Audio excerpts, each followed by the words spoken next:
Eu nunca vou esquecer daquele sábado. Era para ser só mais um aniversário de criança, sabe?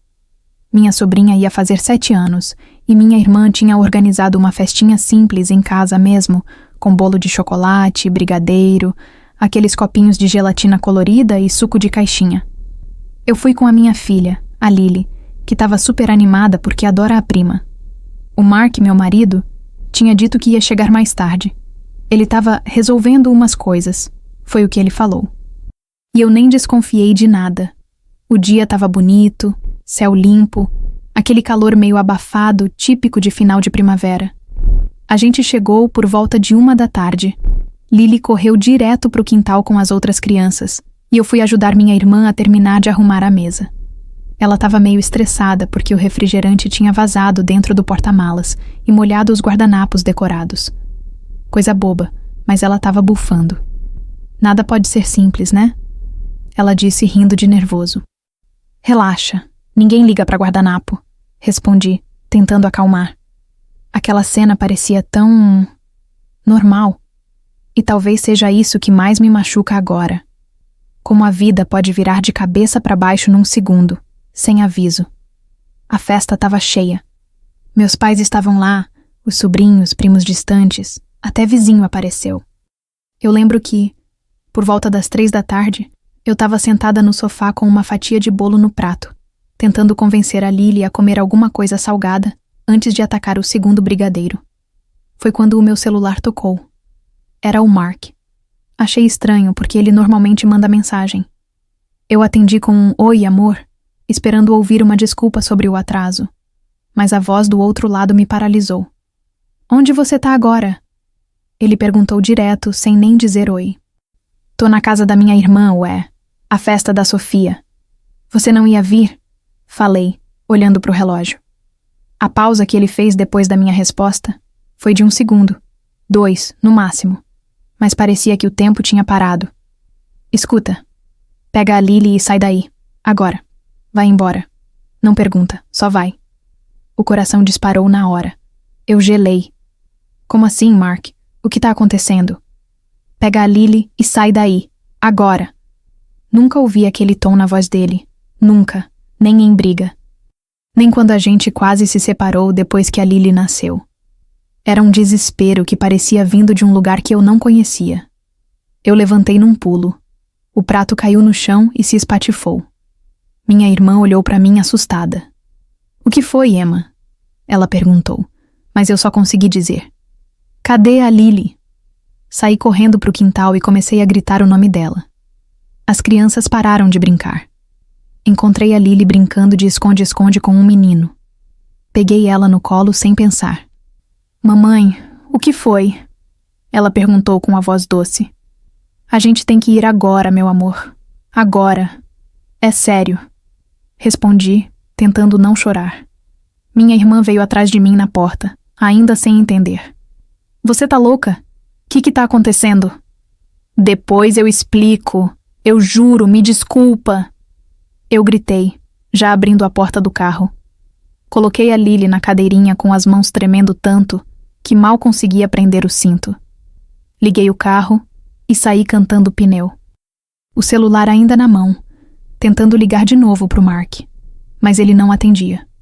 Foi quando eu ouvi um estrondo, baixo no início, como se tivesse explodido um transformador. Mas depois veio o som mais forte, tipo uma batida seca, e aí um boom mais alto, que fez o vidro do meu retrovisor tremer. Eu olhei pelo espelho e vi uma fumaça escura subindo, exatamente da direção da casa da minha irmã. Não, não pode ser. Lily percebeu. "Mamãe, o que foi aquilo?" "Eu não sei, meu amor." "Tá tudo bem, tá? A mamãe tá aqui." Mas eu sabia que não tava. Parei o carro algumas ruas depois. Encostei no meio-fio e tentei respirar. Peguei o celular de novo. Agora, as mensagens começaram a chegar, uma atrás da outra. "Emma, sua irmã tá bem? Acabou de ter uma explosão na rua dela." "Você saiu da festa? Tô ouvindo sirene aqui." "Tô indo pra lá, me responde." Minha visão ficou embaçada. Eu sentia como se o mundo tivesse derretendo em volta de mim. Marquei o número do Mark de novo. Nada. Liguei para minha mãe. Chamando... Caixa postal. Liguei para minha irmã. Caixa postal. Liguei pro meu pai. Chamou, até que atendeu. Emma? Graças a Deus. Você saiu? A voz dele era igual à do Mark. Apavorada. Pai, o que aconteceu? A casa da Mana. Teu cunhado saiu ferido. Tão levando tua irmã pro hospital. Tinha gás acumulado. Ou sei lá o quê. Tão dizendo que foi um acidente, mas foi forte.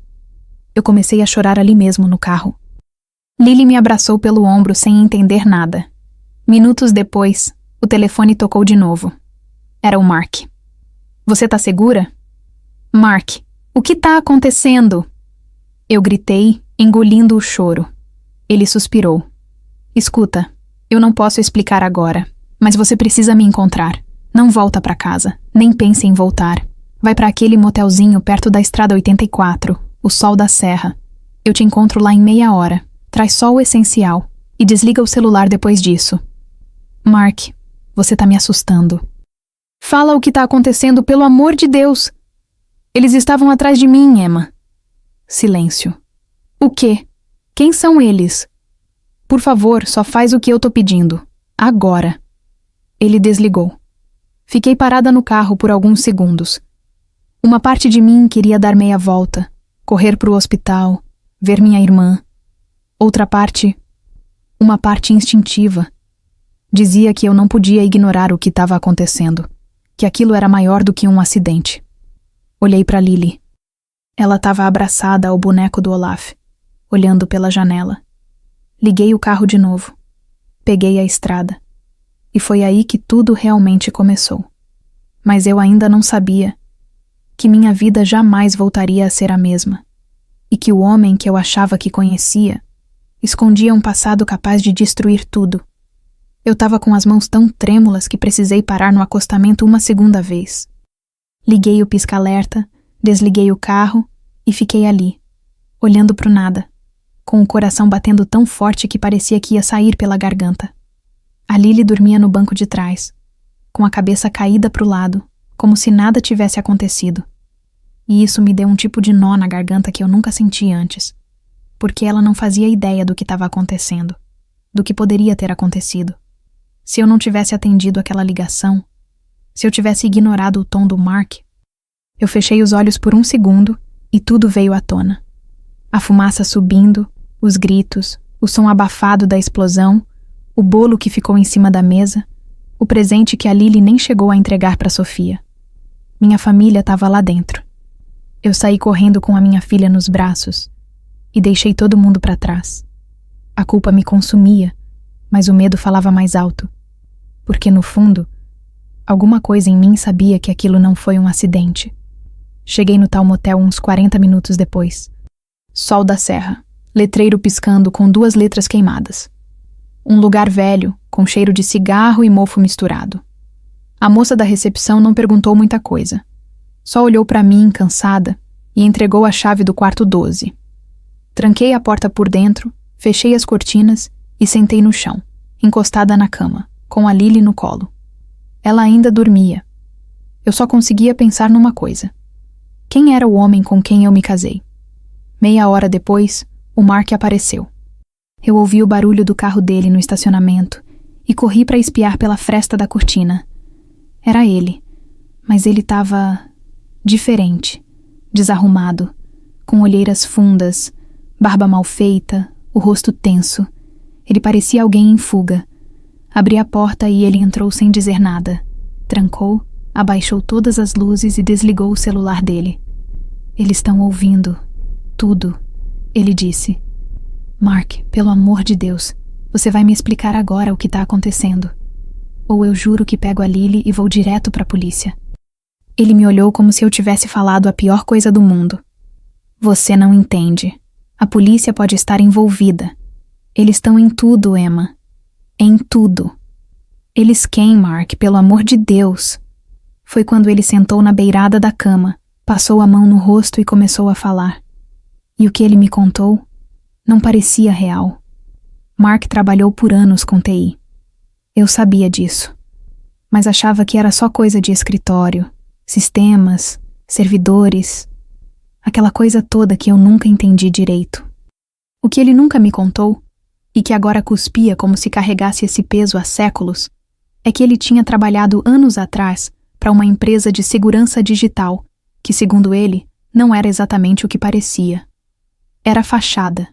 Na superfície, a gente prestava serviço para empresas, governos, bancos. Mas por baixo dos panos, eles faziam espionagem industrial, monitoramento ilegal, sabotagem. Venderam dados de ativistas, manipularam eleições. E eu vi tudo acontecer. Fiquei olhando para ele, atônita. E o que você tem a ver com isso? Eu descobri demais, muito mais do que devia. E eu não denunciei. Eu guardei cópias. Achei que se um dia eu precisasse, teria como me proteger. Mas agora eles descobriram. Minha cabeça girava. Eu queria entender, mas era muita coisa. Era como se eu tivesse entrado num filme de conspiração e não soubesse nem o roteiro. Mark, você tá dizendo que aquela explosão foi por sua causa? Ele abaixou a cabeça. Eles estavam atrás de mim, eu tenho certeza. Só não sei se foi para me assustar ou se foi erro mesmo. Mas alguém queria me calar e sabia onde te encontrar. Eu levantei, me afastando. Senti um gosto amargo na boca. Você envolveu a nossa filha nisso? Nossa família? Meus pais poderiam ter morrido. Minha irmã tá no hospital. Eu sei. Você acha que eu não sei? Você acha que eu não me odeio por isso? Ele gritou, com os olhos cheios de lágrimas. A Lily se mexeu na cama, resmungando baixinho. E a gente ficou em silêncio. Eu queria chorar, gritar, quebrar alguma coisa. Mas só consegui ficar parada, olhando pro chão, sentindo o mundo desabar. A gente precisa sumir, Emma. Pelo menos por agora. Eu conheço um cara. Alguém que pode ajudar. Um ex-colega. Se ele ainda estiver por aqui, ele vai saber o que fazer. E se ele não tiver? Eu perguntei com a voz rouca. Ele não respondeu. Passei a noite em claro. Cada barulho no corredor fazia meu coração disparar. Eu não conseguia parar de olhar para o Mark. Era como dormir ao lado de um estranho. Um estranho que aparentemente era procurado por pessoas capazes de explodir uma casa cheia de crianças. De manhã, ele me acordou com uma mochila pronta. Não vamos para casa. Vamos direto encontrar o Victor. Ele é a única chance que temos. Pegamos a estrada. Saímos da cidade por uma rota alternativa, desviando das câmeras, desligando os celulares. Tudo parecia surreal. A cada posto de gasolina, a cada restaurante de beira de estrada, eu achava que alguém estava olhando demais ou seguindo a gente. No rádio, uma notícia rápida. Investigação sobre explosão residencial ainda em curso. Autoridades consideram possibilidade de vazamento de gás. Só isso. Ninguém fazia ideia do que estava por trás. Mas eu sabia. E meu maior medo era que, no fundo, ainda não tinha nem começado. E então o Mark falou com a voz baixa. Tem uma coisa que eu ainda não te contei. Eu virei para ele com o estômago gelando de novo. O quê? Ele respirou fundo. A cópia dos arquivos ainda existe. E eles sabem disso. E naquele momento eu percebi. A gente não estava fugindo. A gente estava sendo caçado. Aquela frase. A cópia ainda existe e eles sabem disso. Não saiu da minha cabeça nem por um segundo durante a viagem. Cada quilômetro na estrada parecia aumentar a pressão dentro do meu peito. A gente estava num carro comum, com uma mala de roupa jogada no porta-malas, comida empacotada no banco de trás e uma criança dormindo com a cabeça encostada na janela, completamente alheia à dimensão do inferno que estava se desenrolando ao redor dela. Eu queria gritar, queria sacudir o Mark, perguntar como, por quê, desde quando, mas eu estava cansada demais, assustada demais e, de certo modo, anestesiada. A cópia tá com você? Eu perguntei, olhando fixo para frente. Ele hesitou por um segundo, mas respondeu. Tá escondida. Criptografada em partes. Uma parte num pendrive, outra na nuvem, outra num HD portátil que tá com o Victor. E se acharem o Victor? Ele não respondeu. A estrada parecia infinita. Cruzamos cidades pequenas, passamos por plantações, postos de gasolina caindo aos pedaços. E a cada curva, eu esperava ver uma viatura atrás da gente, ou um carro preto surgindo no retrovisor. O medo era constante, quase físico. Parecia que a qualquer segundo, algo horrível podia acontecer.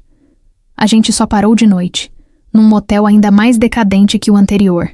A Lily já estava reclamando de fome, então a gente comprou uns lanches numa conveniência e tentamos manter alguma aparência de normalidade para ela. Mas como manter alguma coisa normal quando sua vida inteira virou um pesadelo? Depois que a Lily dormiu, o Mark me contou mais. O que eu encontrei, anos atrás, era grande, Emma.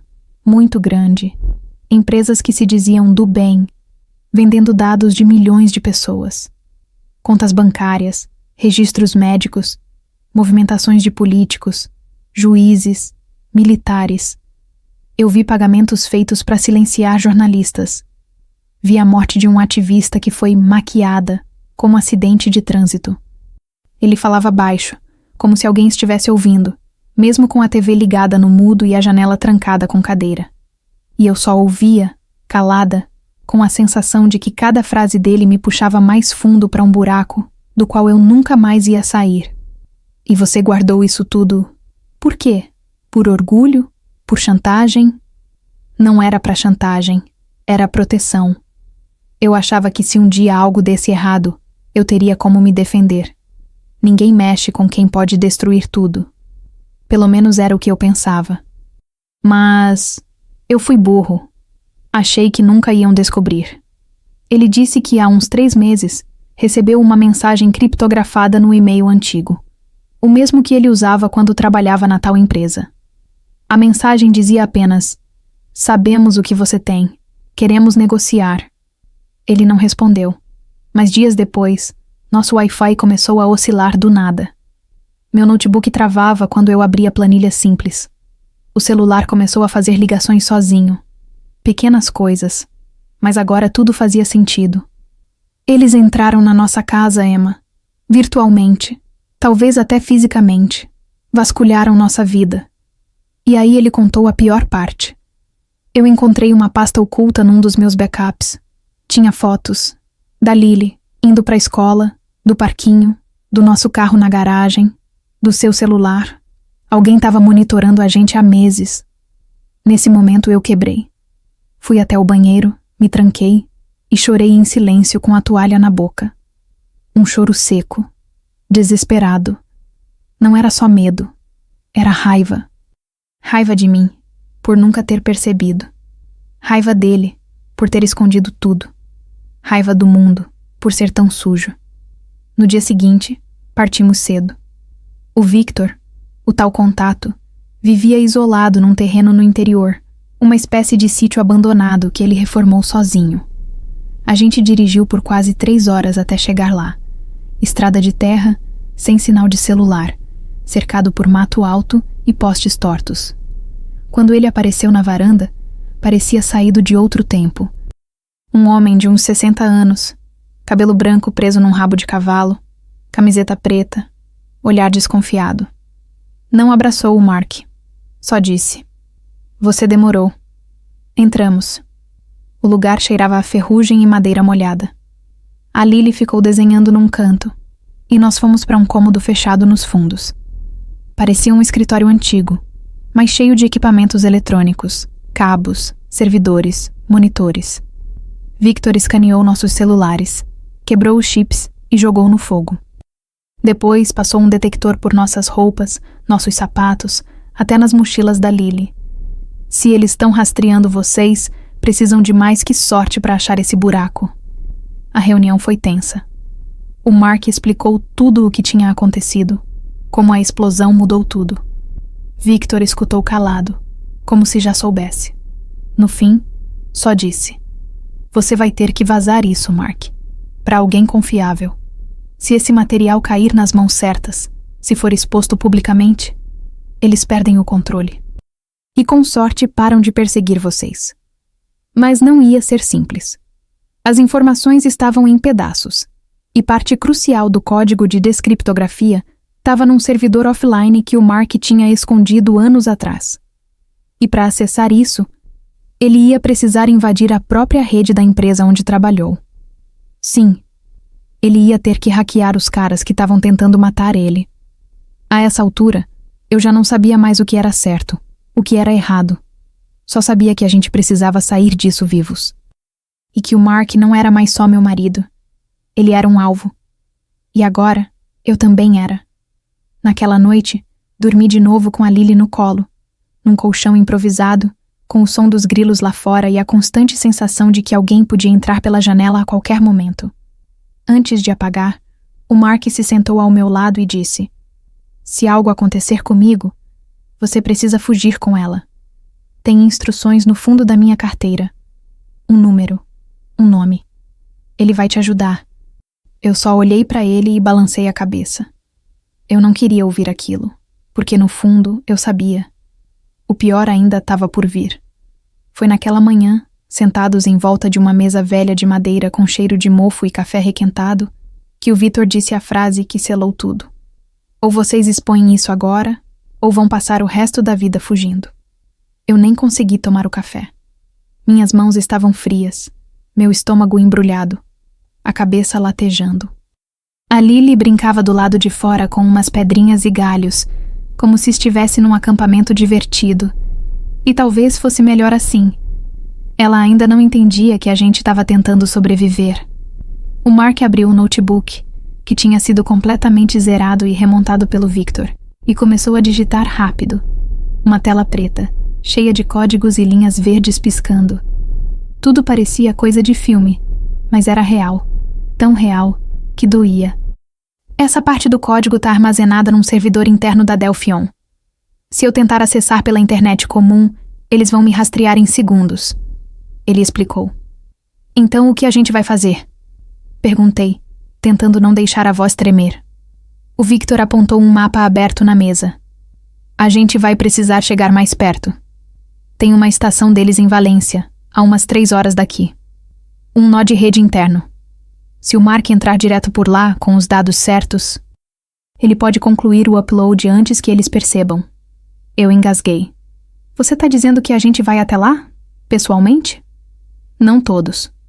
Você e a Lily vão ficar aqui. Mas eu balancei a cabeça na hora. Não, eu vou com ele. O Mark tentou argumentar, claro. Disse que era perigoso, que era melhor me manter longe. Mas eu fui firme. Você acha que eu vou dormir tranquila aqui, sabendo que você pode não voltar? A Lily precisa de você. Eu também. A gente saiu à tarde num carro emprestado do Victor sem placa. Dirigimos em silêncio por quase todo o caminho. De vez em quando ele olhava para mim e apertava minha mão, mas a tensão era tanta que a gente nem conseguia conversar. Chegamos em Valência no início da noite. Uma cidade pequena, meio industrial, com um clima abafado e postes piscando. O prédio da Delphion ficava numa zona empresarial afastada, cercado de grades e cercas elétricas. O Victor já tinha o esquema de segurança deles todo mapeado. À noite, eles desligam metade dos sensores para economizar energia.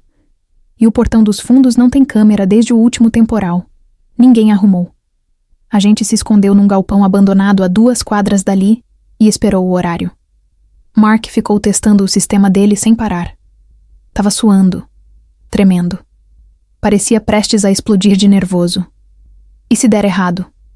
Ele perguntou, mas para si mesmo. A gente não tem mais o que perder, respondi. Quando deu 2h37 da madrugada, a gente foi. Vestidos com roupa escura, capuzes, luvas. O coração batia tão alto que eu ouvia no ouvido. Pulamos o muro por um canto onde a cerca estava solta. O Mark desativou um sensor com um aparelhinho do Victor. Aquilo tudo parecia tão absurdo. E, ao mesmo tempo, eu me sentia mais viva do que nunca. Entramos por uma porta lateral que tinha a fechadura eletrônica quebrada. O corredor era longo, com luzes de emergência vermelhas. Mark guiava como se conhecesse aquilo de olhos fechados. Chegamos na sala onde ficava o acesso físico ao servidor interno. Uma salinha abafada, com 3 máquinas ligadas e luzes piscando. Ele se ajoelhou e conectou o dispositivo. O tempo parecia ter parado. Se eu errar qualquer linha de código, eles vão saber na hora. E o IP vai denunciar nossa localização. Você vai conseguir, sussurrei. Ele começou a digitar. Linhas e mais linhas de código, comandos, arquivos subindo. De tempos em tempos ele parava, olhava fixo para a tela e murmurava alguma coisa. O suor escorria do rosto dele. Falta pouco, ele dizia como um mantra. Mas aí, um alarme tocou, baixo no começo. Um bip agudo, depois mais forte. Eles detectaram o tráfego externo. Ele disse, levantando. A gente tem que ir agora? Falta terminar a autenticação. Se eu interromper, o arquivo corrompe. Preciso de mais 60 segundos. Mark, temos 60 segundos? O barulho de passos veio do corredor. 2 guardas. Tiros de choque pendurados na cintura. A gente se escondeu atrás de um armário de metal. Eles entraram, olharam a tela piscando. Tem alguém aqui. Eu respirei fundo. A mão do Mark apertou a minha. Quando os guardas passaram direto e saíram, a gente correu. Ele puxou o dispositivo de volta, desligou o sistema e fomos pelos fundos. Pulamos a cerca, corremos por uma viela e entramos no carro com o coração na garganta. Só quando já estávamos na estrada, a muitos quilômetros de distância, é que ele ligou o notebook de novo. A tela carregou devagar. Depois piscou. Upload concluído. Dados enviados. Eu fechei os olhos e respirei fundo pela primeira vez em dias. Conseguimos? Ele olhou para mim. Sim. Agora não tem mais como esconder. Mas a expressão dele não era de alívio. Era de medo. Porque agora, tudo ia explodir. E a gente só podia esperar. Foram os 3 dias mais longos da minha vida. Depois da invasão, a gente voltou pro esconderijo do Victor, no meio do mato, tentando ficar o mais longe possível de qualquer sinal de vida. A Lily estava estranhamente calma, como se tivesse se acostumado com essa nova aventura da gente. Dormir em lugares diferentes, comer lanches frios, ver o pai e a mãe cochichando toda hora com cara de medo. Criança sente, né? Mas ela, por algum motivo, ficou quieta. E isso doeu ainda mais. Acordamos no 3º dia com o barulho de passos na varanda. Eu congelei. O Mark levantou num pulo, e o Victor apareceu na porta com um jornal dobrado na mão. Silêncio. Ele jogou o jornal na mesa. Eu olhei. A manchete em letras enormes. Escândalo internacional. Vazamento expõe empresas e governos em esquema global de corrupção. E logo abaixo, o nome da empresa. Adelphion. Mark pegou o jornal, correu para os sites. Tudo fora do ar. Os servidores deles tinham caído. As redes sociais estavam fervendo. Hashtags nos trending topics. Matérias no mundo inteiro. Nomes de políticos, empresários, delegados, até membros do alto escalão de outros países. A imprensa dizia que os dados haviam sido vazados por um grupo anônimo. Ninguém sabia exatamente quem tinha feito, e o Mark fez questão de manter assim. Eles não podem ligar isso a mim. Se acharem a gente agora é vingança pura. Mas o estrago estava feito. Era grande demais para ser abafado. As ações da empresa despencaram. Teve prisão. Gente fugindo. Gente negando tudo. Protestos. Uma verdadeira avalanche. E mesmo assim, eu não sentia alívio. Eu sentia medo. Naquela noite, depois de botar a Lily para dormir, o Mark sentou na beirada da cama e me entregou um envelope pardo. O que é isso? Tudo o que você precisa para fugir se algo acontecer. Novo nome, documentos falsos, conta em um banco em outro país, número de uma pessoa de confiança. Eu já deixei isso pronto há meses. Só não tinha coragem de te entregar.